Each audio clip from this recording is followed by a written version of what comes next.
Oya riwo,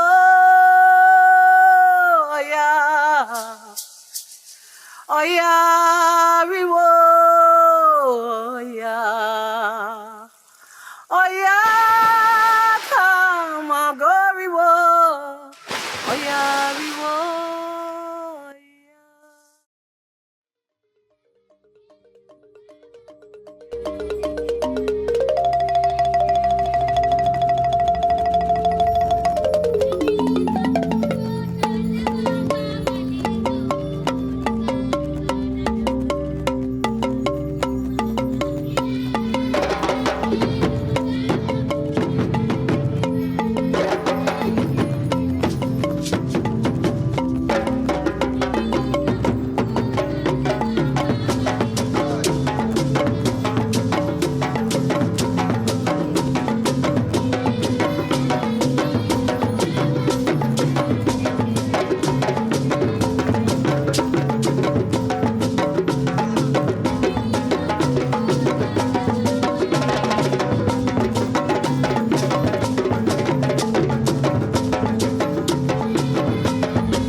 Look how they doing people out here.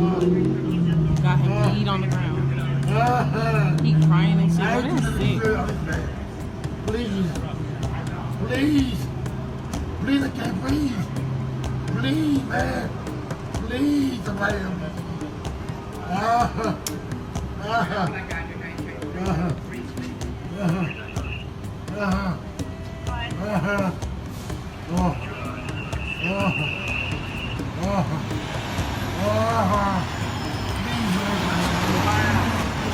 Well, you got him down, man. Let him breathe, at least, man. I can't breathe.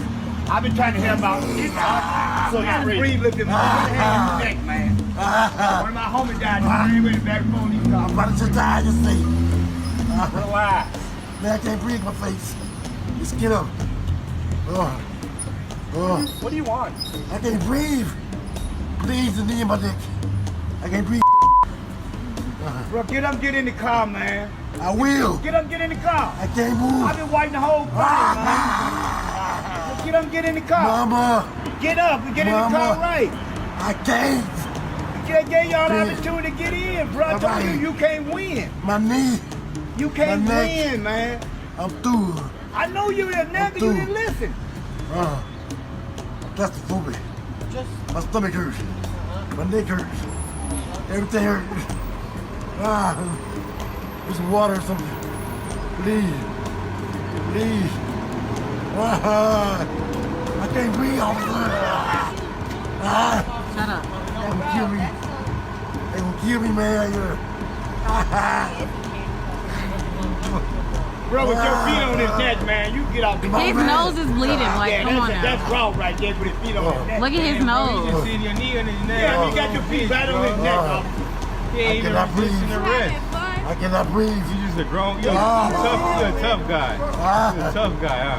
I say you're a tough guy. You're not even resisting arrest, bro. His whole nose is bleeding. Fight with him? Bro, but why you just sitting there? He ain't doing nothing now. Put him in the They'll car. kill me. How long y'all gotta hold him down? This is why you don't do drugs, kids. It ain't about drugs, bro. Y'all understand Nah, that? y'all don't gotta put y'all in his neck, bro. right. He is human, bro. His nose is What I'm saying, you bleeding. can put him in the car. That's a We bum tried ass that shit. for 10 minutes. That's a bum ass bro.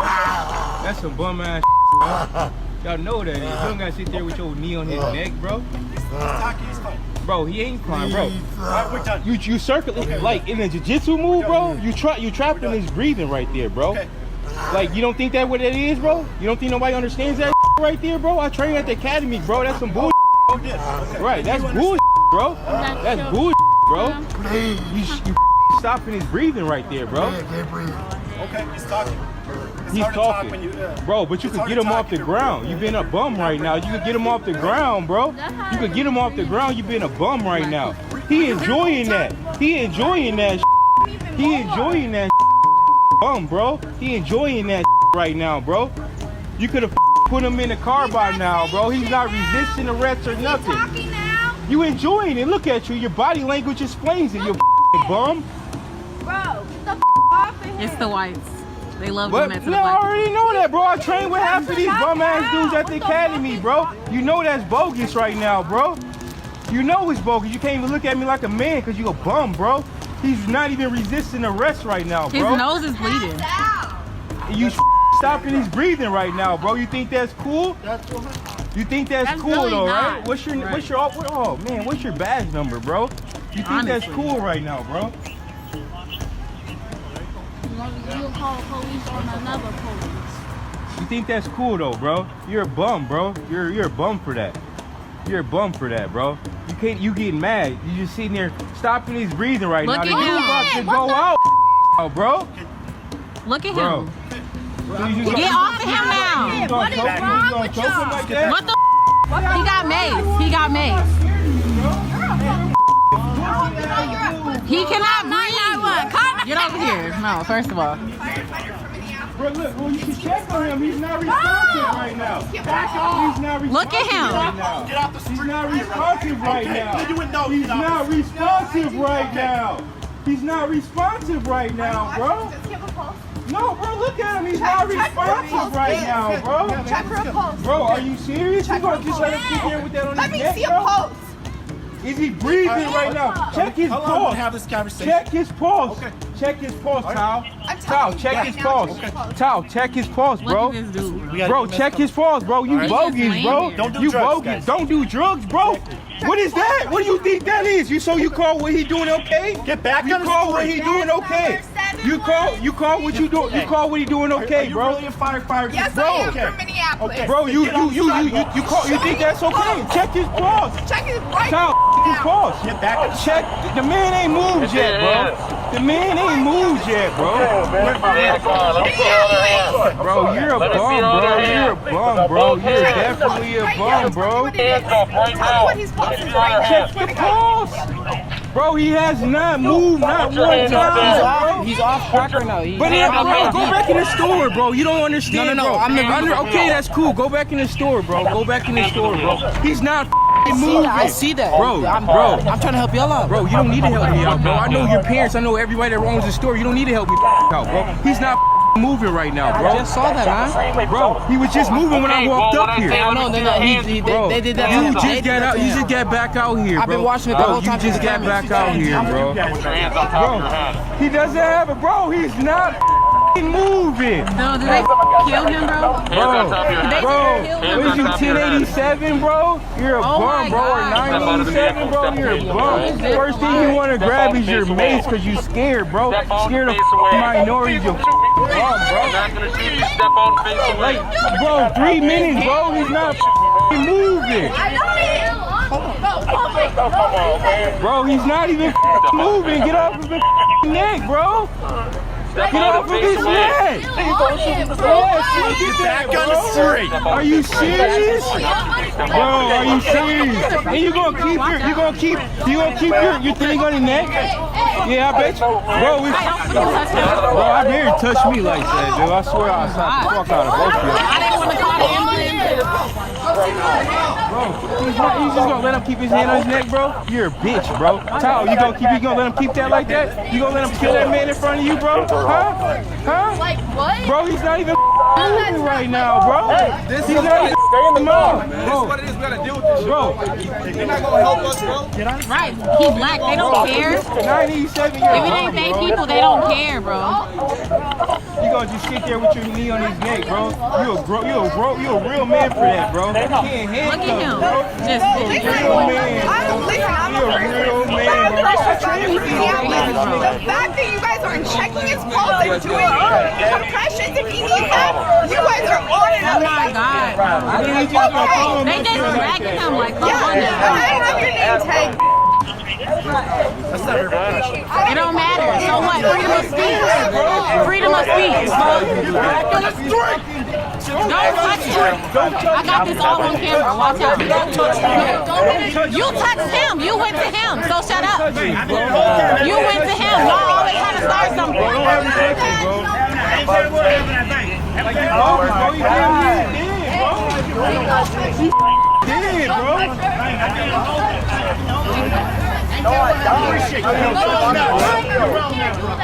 They both get shredded. They just killed him. How you know that, bro? You should have been dead. Kyle, you know that, bro. What's that badge number? You know that, bro. How you coming at people? You know that, bro. How you coming at people? He's such a man, bro. That's crazy, bro. You could at least lifted him up off the ground, bro. We wouldn't even a trip, bro. Yeah, 987, you just killed that, bro. Y'all just really just killed that man. You just really killed that man, bro. And if he's not dead, he's close to death. That's crazy. You just really killed that man, bro. Bro, you just killed that man, bro. This the number of the police car. All of that. Hey, bro, you bogus. You know that, bro. You know you bogus. You can't look like a man,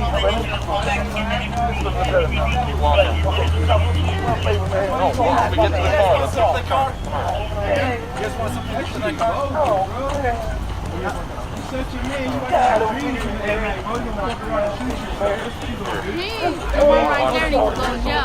He's after he's stopping his breathing. You stopped the whole man breathing, just killed him outside, bro.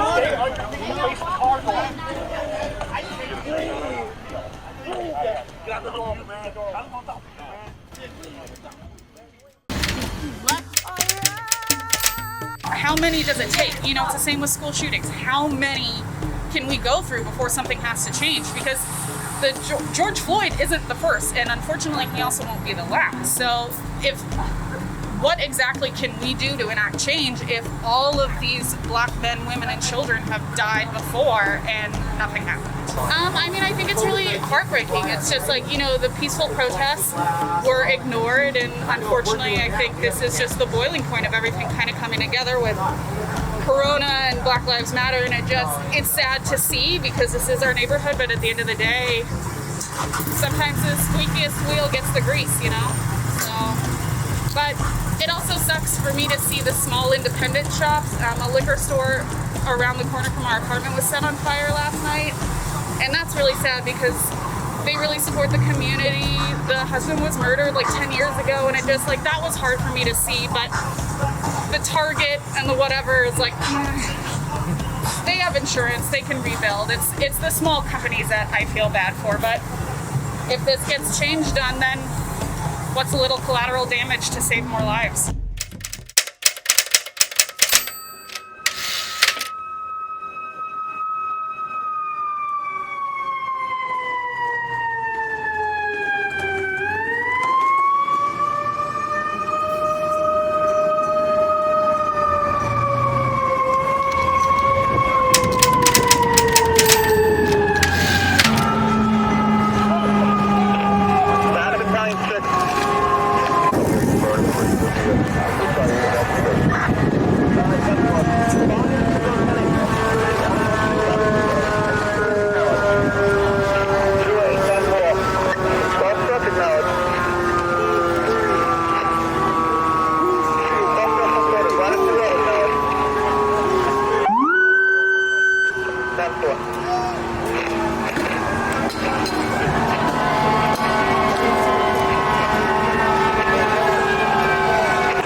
9, go.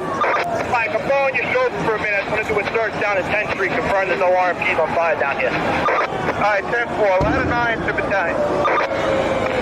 Go ahead, ladder 9. Right. I'm standing next to a sergeant now, but see if we can make that happen. I'm on the corner of University and 13th. I'm looking at 2 burning RMPs now. And be advised, there is ammo inside. 10-4, I'm looking at it right now. Bowling battalion. Engine 3-3. Alright, 10-4. What's the avenue you're on? Copy.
Here comes your water.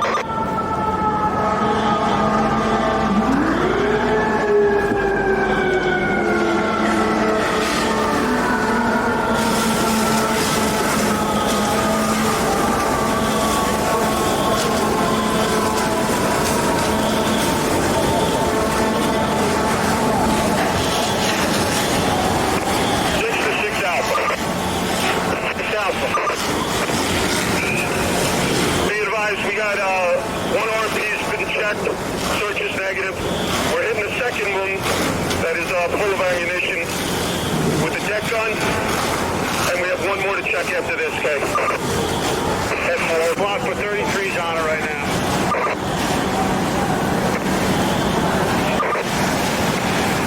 Ladder 1-2, first division.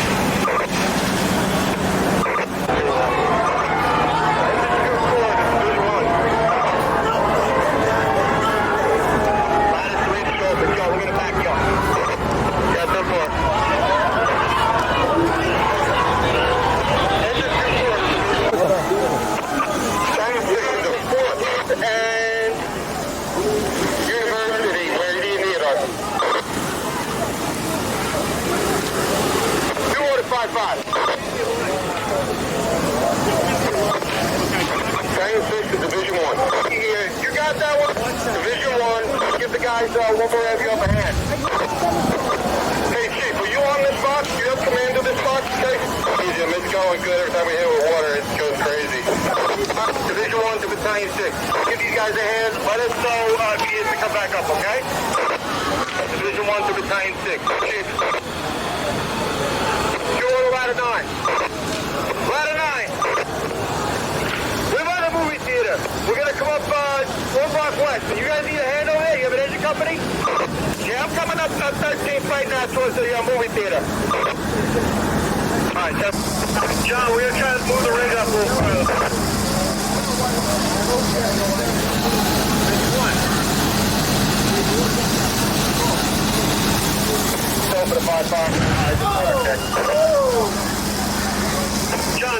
move forward. 9 show for the commit.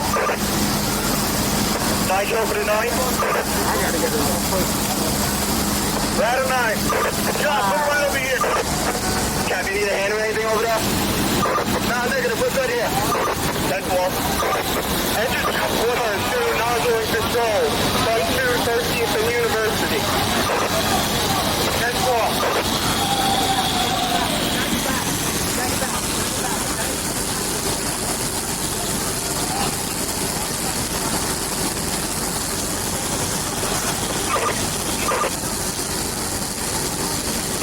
Ladder 3 to command.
Why is Black Lives Matter important for the US right now and in the world?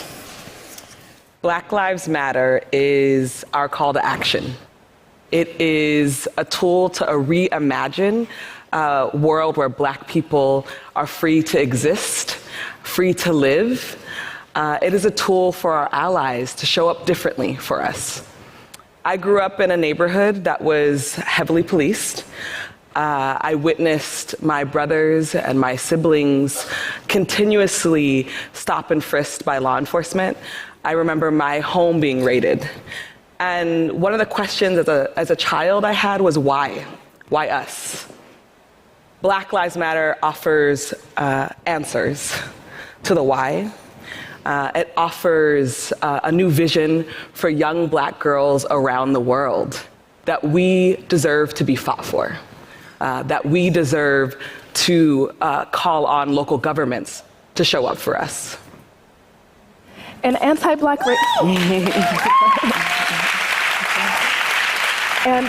racism is not only happening in the United States, it's actually happening all across the globe. And what we need now, more than ever, is a human rights movement that challenges systemic racism in every single context.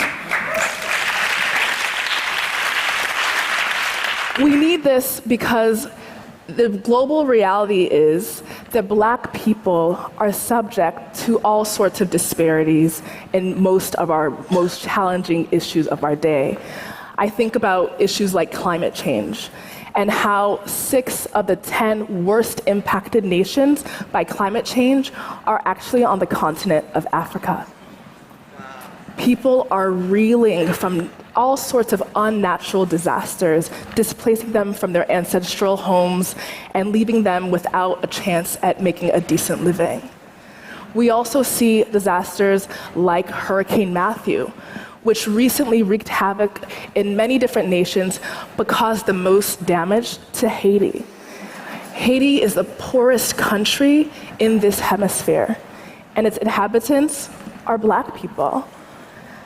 And what we're seeing in Haiti is that they were actually facing a number of challenges that even preceded this hurricane. They were reeling from the earthquake. They were reeling from cholera that was brought in by UN peacekeepers and still hasn't been eradicated. This is unconscionable. And this would not happen if this nation didn't have a population that was Black. And we have to be real about that. But what's most heartening right now is that despite these challenges, what we're seeing is that there's a network of Africans all across the continent who are rising up and fighting back and demanding climate justice. Thank you. So Alicia, you said that when Black people are free, everyone is free. Can you talk about what that means? Sure. So I think race and racism is probably the most studied social, economic, and political phenomenon in this country, but it's also the least understood. The reality is that race in the United States operates on a spectrum from Black to white. Doesn't mean that people who are in between don't experience racism, but it means that the closer you are to white on that spectrum, the better off you are. And the closer to Black that you are on that spectrum, the worse off you are. When we think about how we address problems in this country, we often start from a place of trickle-down justice. So using white folks as the control, we say, well, if we make things better for white folks, then everybody else is going to get free. But actually, it doesn't work that way. We have to address problems at the root. And when you deal with what's happening in Black communities, it creates an effervescence, right? So a bubble up rather than a trickle down. Let me give an example. When we talk about the wage gap, we often say women make 78 cents to every dollar that a man makes. Y'all have heard that before.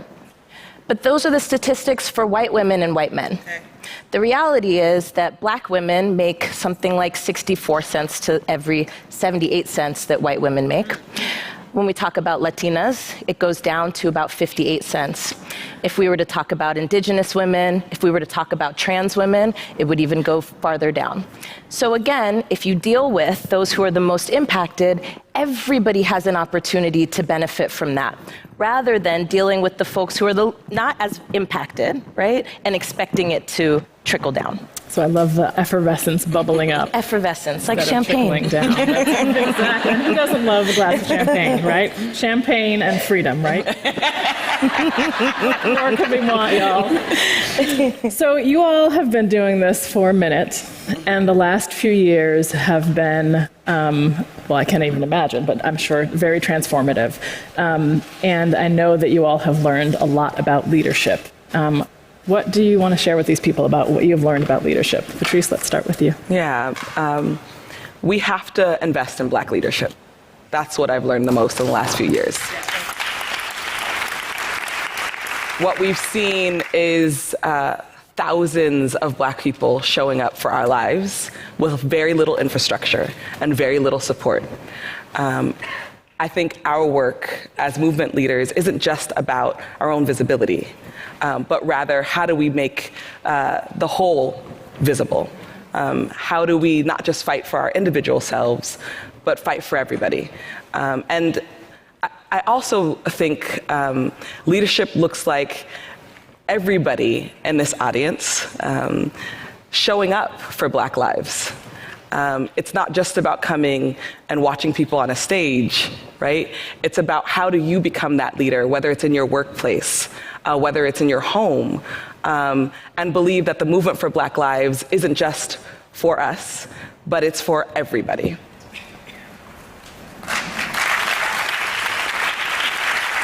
What about you, Okla? So I've been learning a great deal about interdependence. I've been learning about how to trust your team. Come up with this new mantra after coming back from a 3-month sabbatical, which is rare for Black women to take who are in leadership. But I felt it was really important for my leadership and for my team to also practice stepping back, as well as also sometimes stepping in. And what I learned in this process was that we need to acknowledge that different people contribute different strengths, and that in order for our entire team to flourish, we have to allow them to share and allow them to shine. And so during my sabbatical with the organization that I also work with, I saw our team rise up in my absence. They were able to launch new programs, fundraise, and when I came back, I had to give them a lot of gratitude and praise because they showed me that they truly had my back and that they truly had their own backs. You know, in this process of my sabbatical, I was really reminded of this Southern African philosophy of Ubuntu, right? Like, I am because you are because I am. And I realized that my own leadership, the contributions that I'm able to make, is in large part due to the contributions that they make, right? And I have to acknowledge that, I have to see that. And so my new mantra is keep calm and trust the team, and also keep calm and thank the team. Yeah. You know, one of the things I feel like I've heard in the context of the Black Lives Matter movement more than anywhere else is about being a leaderful movement. And that's such a beautiful concept. And I think that's something that women often bring to the conversation about leadership is really the collective piece. What about you, Alicia? Yeah. How many of you have heard that saying that leadership is lonely? I think that there is an element where leadership is lonely, but I also believe that it doesn't have to be like that. And in order for us to get to that point, I think there's a few things that we need to be doing.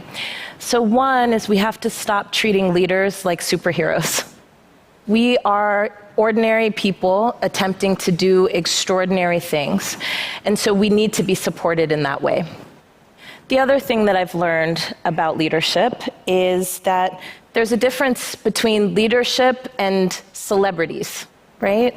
And there's a way in which we've been kind of transformed into celebrities rather than people who are trying to solve a problem. And the way that we treat celebrities is very fickle, right? We like them one day, we don't like what they're wearing the next day, and all of a sudden we have issues, right? So we need to stop deifying leaders so that more people will step into leadership. Lots of people are terrified to step into leadership because of how much scrutiny they receive and how brutal we are with leaders. And then the last thing that I've learned about leadership is that it's really easy to be a leader when everybody likes you. But it's hard to be a leader when you have to make hard choices and when you have to do what's right, even though people are not going to like you for it. And so in that way, I think another way that we can support leaders is to struggle with us, but struggle with us politically, not personally. Right? We can have disagreements without being disagreeable, but it's important for us to sharpen each other so that we all can rise. It's beautiful. Thank you.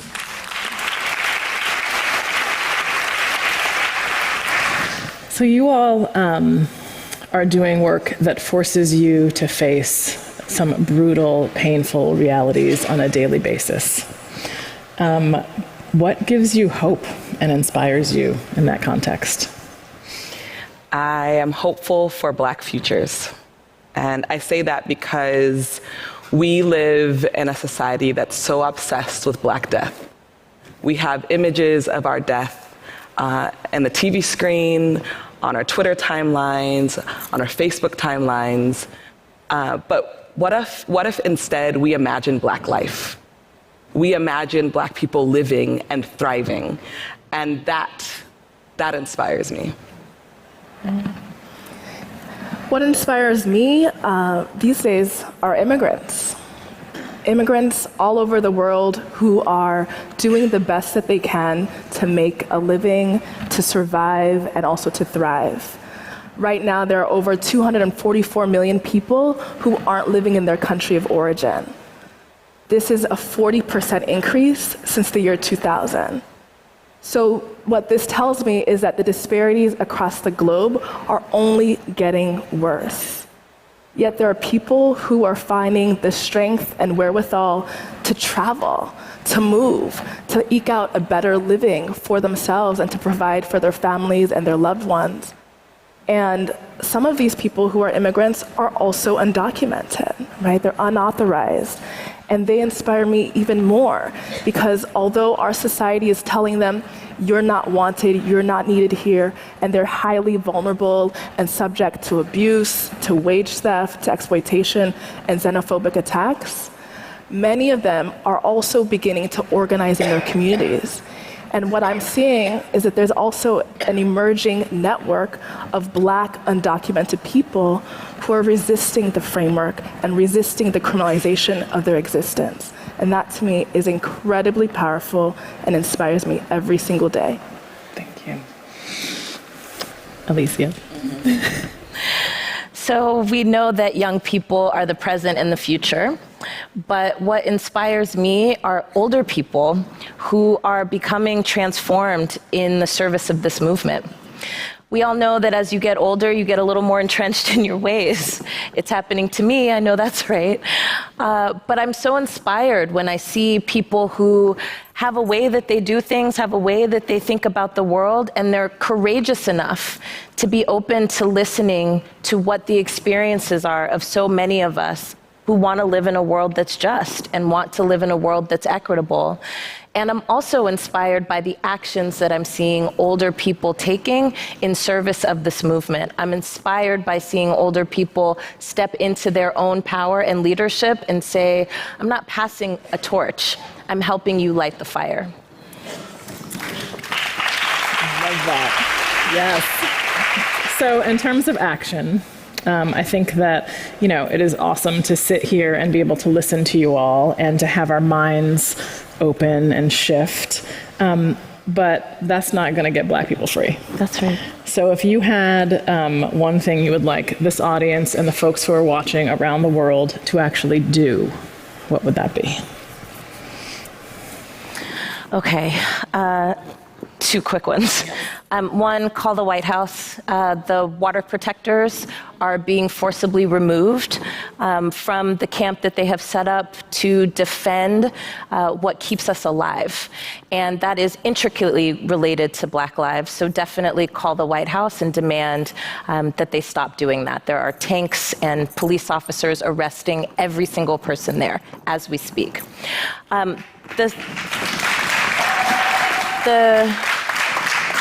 The second thing that you can do is to join something, be a part of something. There are groups, collectives, it doesn't have to be a nonprofit, you know what I mean?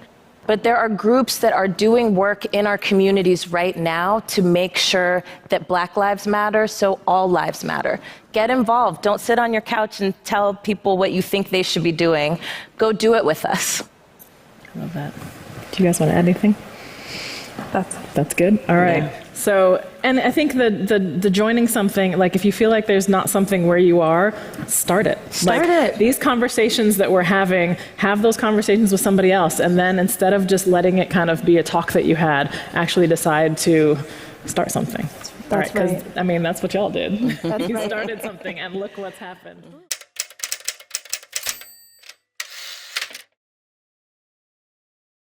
Yes, our findings do differ. Some of the information I read from that complaint state that there was no evidence of traumatic asphyxia. This is the point in which we do disagree, that there is evidence in this case of mechanical or traumatic asphyxia.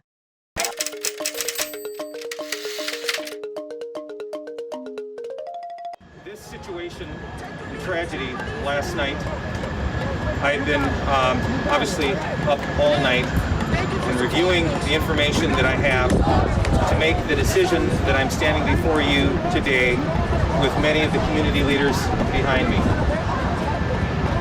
Before involved, former employees have made that decision this afternoon. This is still an ongoing criminal matter that the Bureau of Criminal Apprehension is investigating, as well as our FBI. And so all of our actions, they have an impact, and they certainly can have a consequence. I will say simply that I support your decision 100%. It is the right decision for our city, the right decision for our community. It is the right decision for our Minneapolis Police Department. We've stated our values, and ultimately we need to live by them. It's essential for accountability now and going forward. I appreciate it. I support you.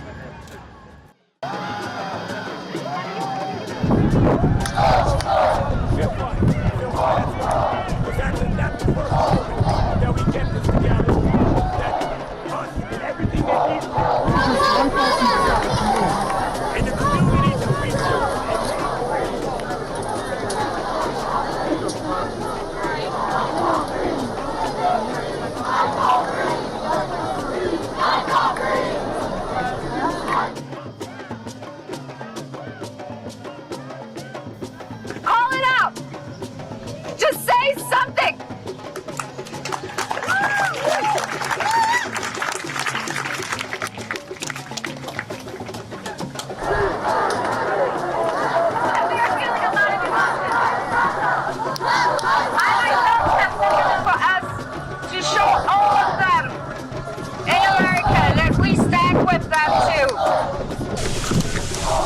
Suffocated in the street!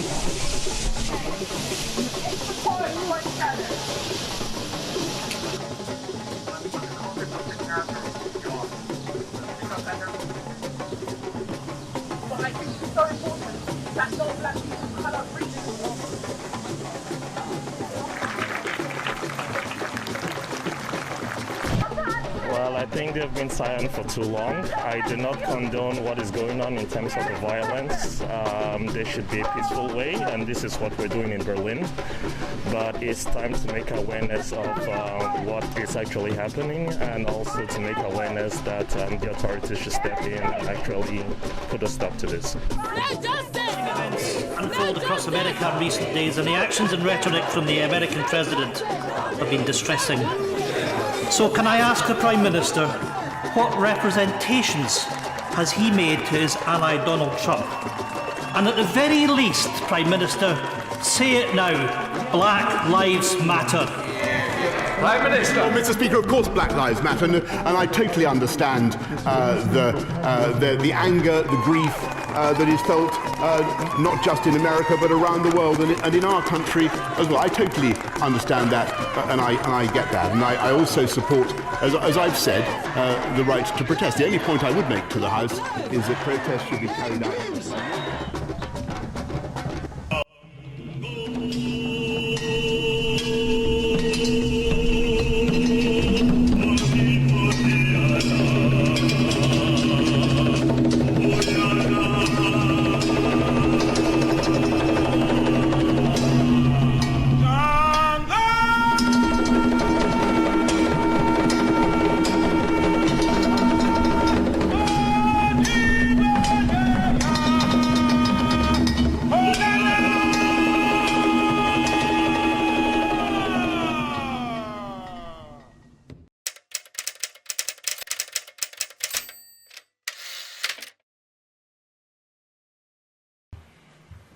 Good afternoon. I'm Hennepin County Attorney Mike Freeman. I'm here to announce that former Minneapolis police officer Derek Chauvin is in custody. Former Minneapolis police officer Derek Chauvin has been charged by the Hennepin County Attorney's Office with murder and with manslaughter. Questions? Yes, what charge of murder? He has been charged with third-degree murder. We are in the process of continuing to review the evidence. There may be subsequent charges later. I failed to share with you a detailed complaint will be made available to you this afternoon. I didn't want to wait any longer to share the news that he's in custody and has been charged with murder. What about the other 3 officers involved? The investigation is ongoing. We felt it appropriate to focus on the most dangerous perpetrator. I must say that this case has moved with extraordinary speed. This conduct, this criminal action, took place on Monday evening, May 25th, Memorial Day. I'm speaking to you at 1 o'clock on Friday, May 29th. That's less than 4 days. That's extraordinary. We have never charged a case in that kind of time frame, and we can only charge a case when we have sufficient admissible evidence to prove the case beyond a reasonable doubt. As of right now, we have that.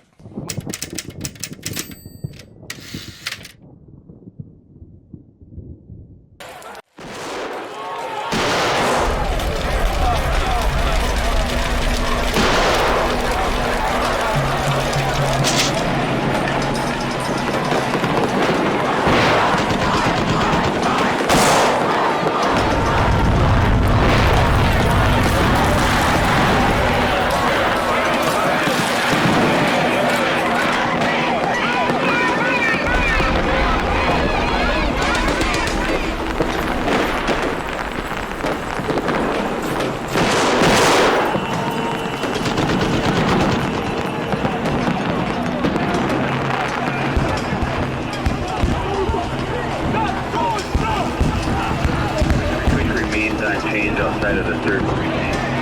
Just a group out there engaged in peaceful activity.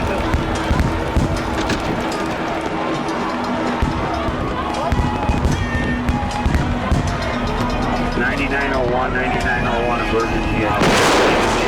Reaching the gate at the 3rd precinct. We've also got people trying to breach the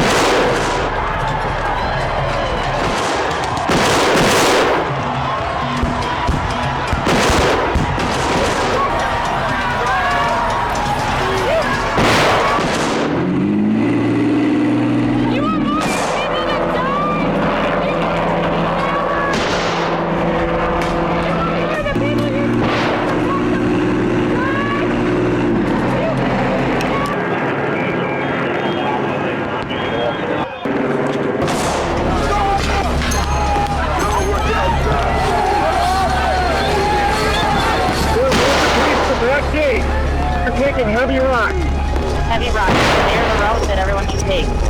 cell phone. Pulling cell phone. Captain, evacuation on his cell phone.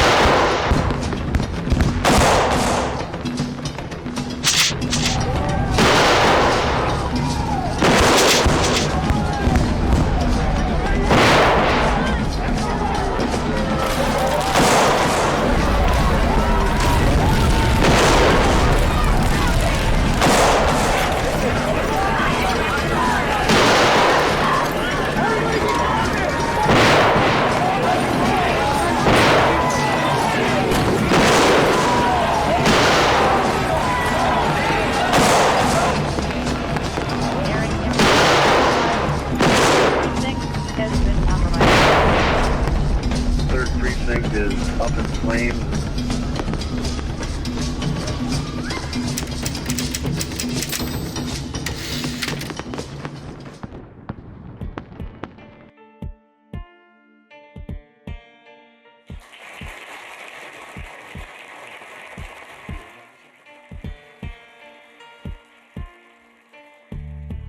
Oftentimes there's a presumption that black men are dangerous. And so that has to be worked through. And police officers who are getting that training end up being able to engage and de-escalate encounters more effectively.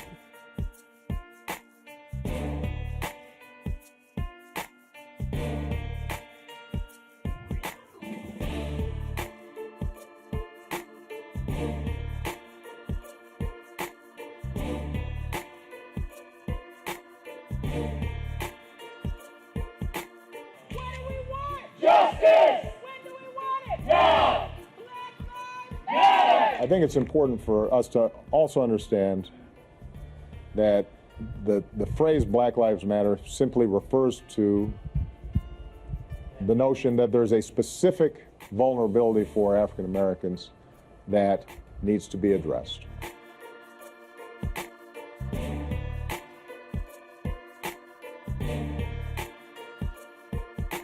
It's not meant to suggest that other lives don't matter. It's to suggest that other folks aren't experiencing this particular vulnerability.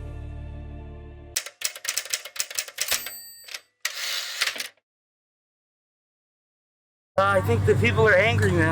I think we've seen too many innocent lives taken. Obviously from both sides. I think everybody's just kind of fed up. It's been a long time coming, and I think people are just tired. People are really just kind of over having to continuously express how they feel about something, and we do have freedom of speech. A little bit of my thing is that I'm angry as well. It's a lot of anger, disappointment, hurt, and last night I can't really describe. I do know earlier in the day it was very peaceful, and then it got dark. There was a lot of light and good energy during the daytime, and then it got dark, but people are hurt. And I think it's time for a lot of eyes to be opened and ears to be abound, and it's time to listen to everyone. We need to have more conversation. We have to because most people keep saying we need to vote them out. No, we need to remove certain people in office, and we need people who are for the people. This is bigger than black. This is bigger than Latino. This is bigger than minority. This is a human issue that we have at this point. And so we need people who are about human rights. We need people who are about human rights versus their own agenda. And that's what we right now have in office, and we need to get some order. We don't have order, and this is a prime example of when we don't have order.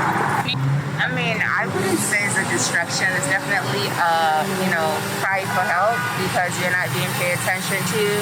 So if this is the way that we can get attention from the media, from the government, for something to actually happen, then so be it. You know, I'm not here for violence, and I was not out here doing that.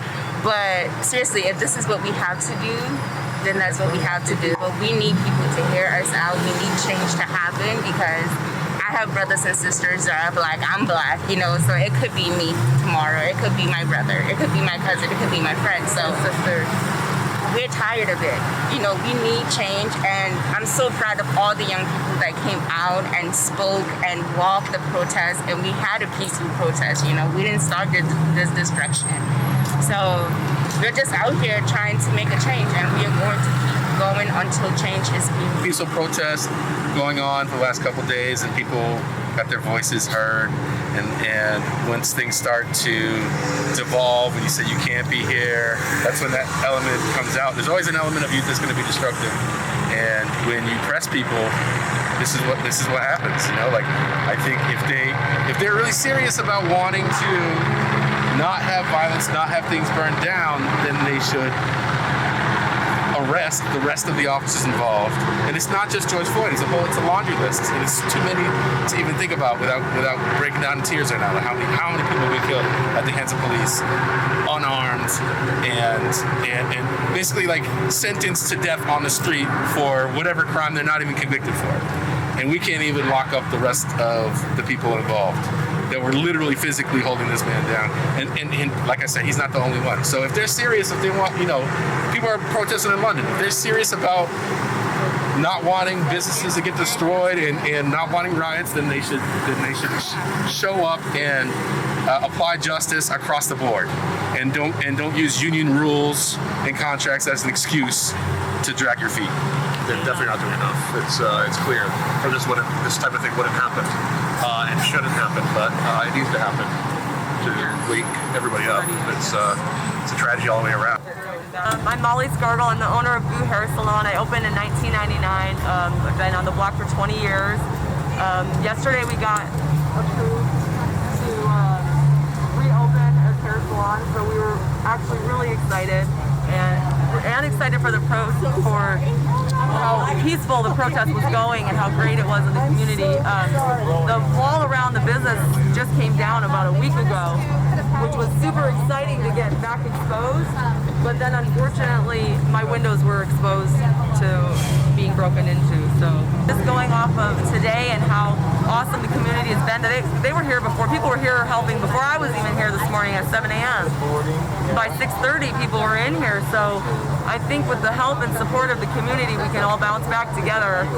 I mean, COVID alone was a bad enough hit, but this on top of it is just pretty devastating.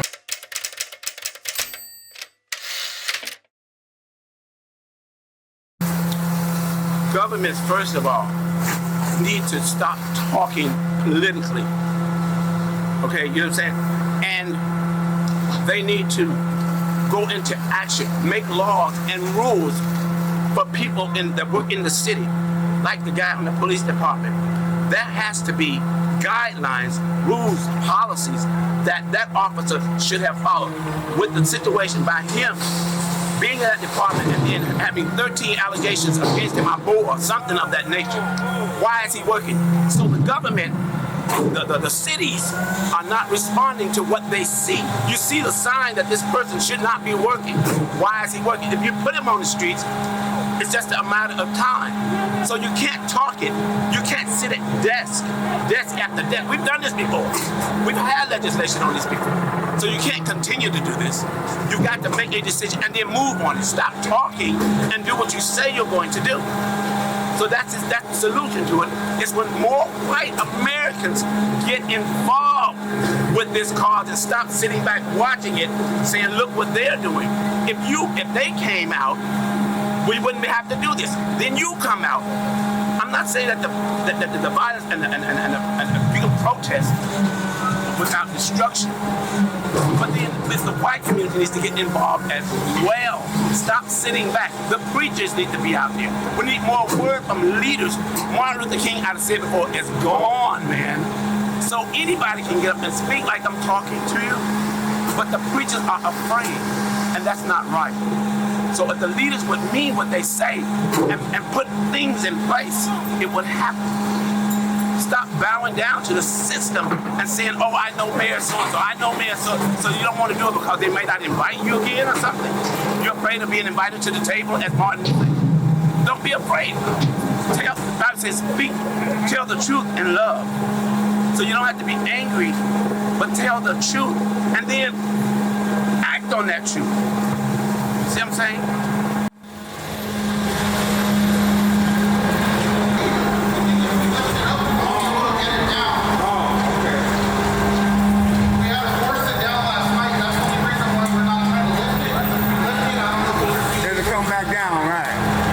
Instead of trash, they say right down. They're just picking up everything. I know. Yeah, okay. I appreciate it.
I can't breathe.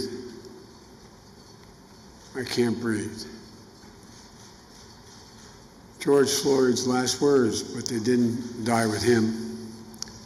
They're still being heard, echoing all across this nation. They speak to a nation where, too often, just the color of your skin puts your life at risk. They speak to a nation where more than 100,000 people have lost their lives to a virus and 40 million have filed for unemployment, with a disproportionate number of those deaths and job losses concentrated in black and brown communities.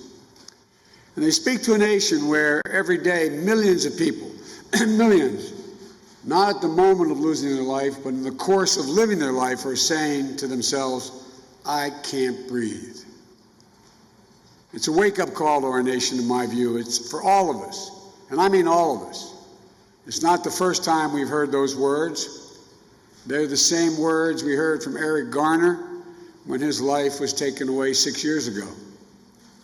But it's time to listen to those words, to try to understand them, to respond to them, respond with action. A country is crying out for leadership. Leadership that can unite us, leadership that brings us together, leadership that can recognize pain and deep grief of communities that have had a knee on their neck for a long time. There's no place for violence, no place for looting or destroying property or burning churches or destroying businesses, many of them built by the very people of color who for the first time in their lives are beginning to realize their dreams and build wealth for their families. Nor is it acceptable for our police, sworn to protect and serve all people, to escalate tension, resort to excessive violence. We need to distinguish between legitimate peaceful protests and opportunistic violent destruction. We have to be vigilant about the violence that's being done by this incumbent president to our economy and to the pursuit of justice. When peaceful protesters dispersed in order for a president from the doorstep of the people's house, the White House, using tear gas and flash grenades in order to stage a photo op in one of the most historic churches in the country, or at least in Washington, D.C. We can be forgiven for believing the president is more interested in power than in principle, more interested in serving the passions of his base than the needs of the people in his care. For that's what the presidency is, the duty to care for all of us, Not just those who vote for us, but all of us. Not just our donors, but all of us. The president held up the Bible at St. John's Church yesterday. I just wish he opened it once in a while instead of brandishing it. If he opened it, he could have learned something. They're all called to love one another as we love ourselves. It's really hard work, but it's the work of America. Donald Trump isn't interested in doing that work. Instead, he's preening and sweeping away all the guardrails that have long protected our democracy, guardrails that have helped make possible this nation's path to a more perfect union, a union that constantly requires reform and rededication. And yes, the protest from voices that are mistreated, ignored, left out, or left behind. You know, we here in Europe, like the people of the United States, we are shocked and appalled by the death of George Floyd. And I think that all societies must remain vigilant against the excess of use of force. We have to be sure everywhere, especially in societies which are based on the rule of law, democratic representation and respect for freedoms and liberties, that people who are in charge of taking care of the order are not using their capacities on the way that has been used on this very, very unhappy death of George Floyd.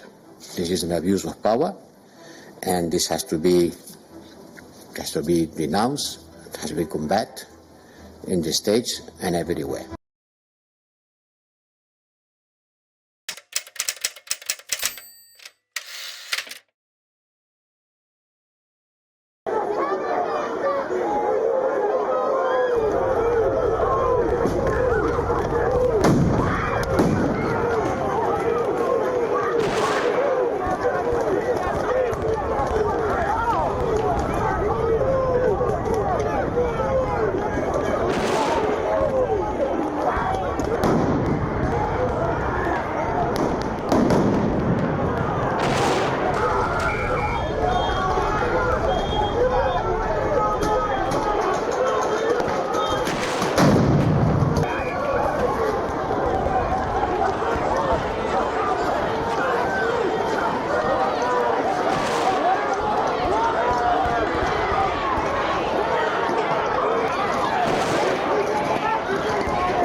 Which way you...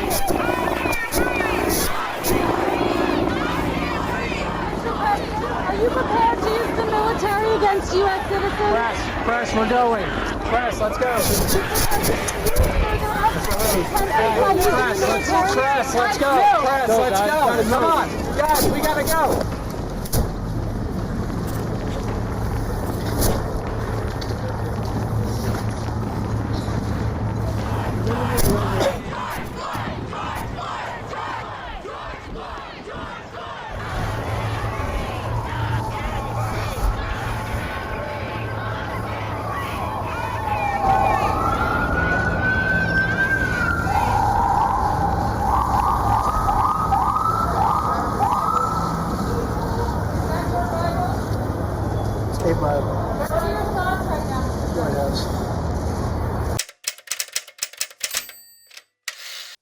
We're here today because George Floyd is not here.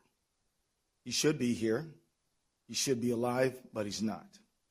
About 9 days ago, the world watched Floyd utter his very last words, "I can't breathe," as he pled for his life. The world heard Floyd call out for his mama and cried out, "Don't kill me."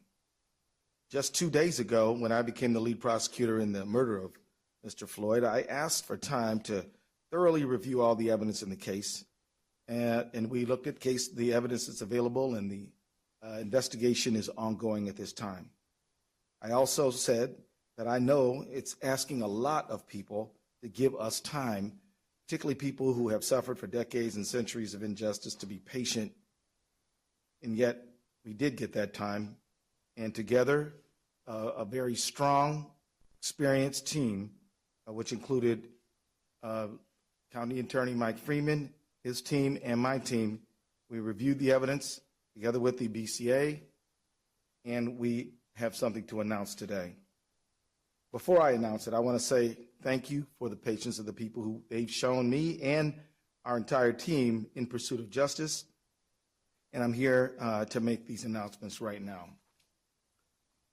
First, today, I filed an amended complaint that charges former Minneapolis police officer Derek Chauvin with murder in the second degree for the death of George Floyd.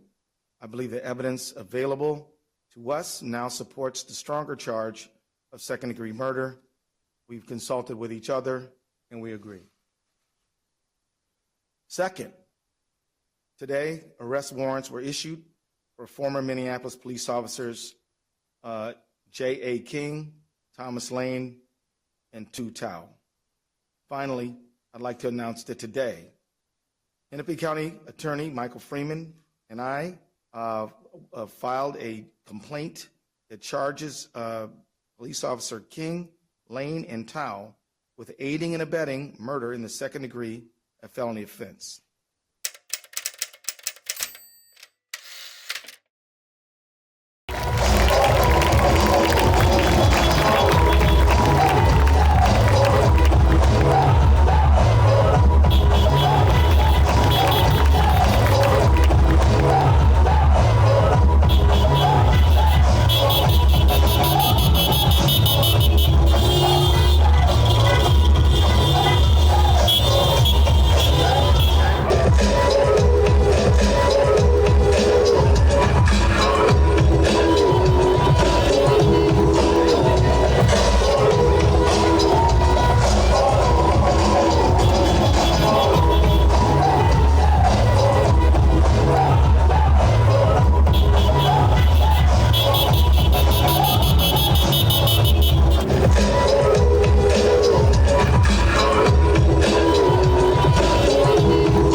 Thank you.